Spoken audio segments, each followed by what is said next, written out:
One morning in Tel Aviv, I woke up with an Armageddon of a hangover after a night of revelry in the pubs and clubs in the city that never sleeps.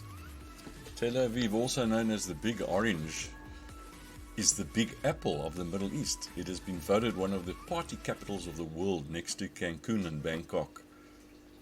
If Jerusalem is the holy city, Tel Aviv is most certainly the unholy city.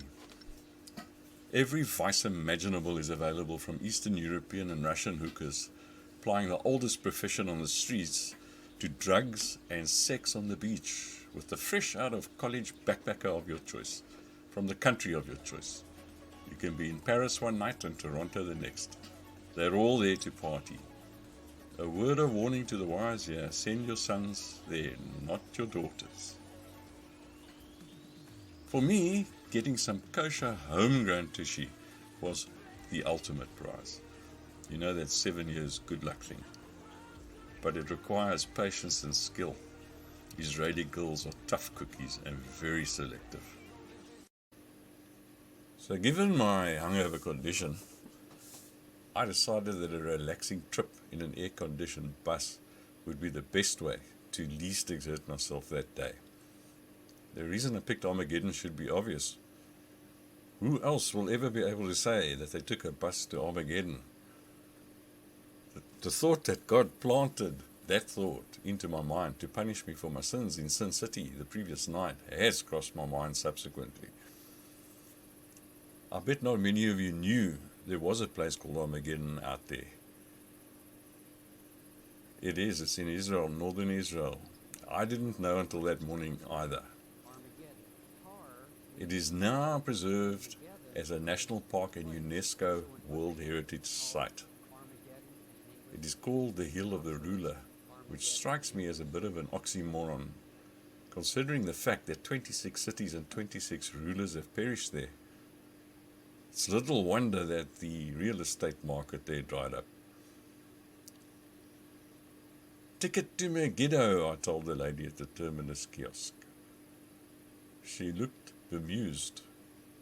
I get that a lot from women, so I paid little attention to her reaction. However, when I got the same reaction from the bus driver after giving him my ticket, I began to sense that I could be on another impulsive escapade I may live to regret.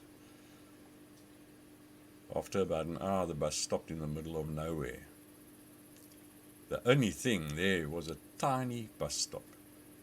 The driver turned around to me and indicated that this was Megiddo, the destination I had chosen. It was as hot as hell that day, well over 35 degrees Celsius, but it felt freezing to me. Now I know what the Eagles meant with their oddly titled album, Hell Freezes Over. I was literally shivering. I was also literally shitting my pants. It was midday on a hill with the sun beating down, and I was the loneliest and most frightened and vulnerable I've ever felt. Not even coming under fire in Namibia, or the other Nam, as I call it. There I felt in control.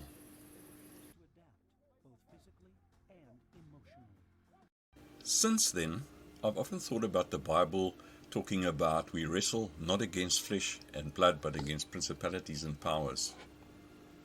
But the only thought on my mind at that time was, I've got to get the hell out of this place as fast as I can.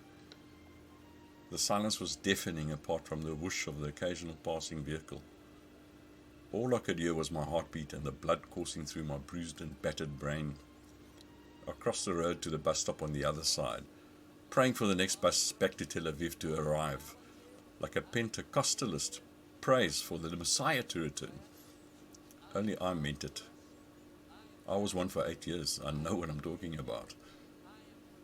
You know that Mammonic prosperity heretic bullshit. Those charismatic blessed brigade people out there, led by the likes of Joel Osteen and Ray McCauley.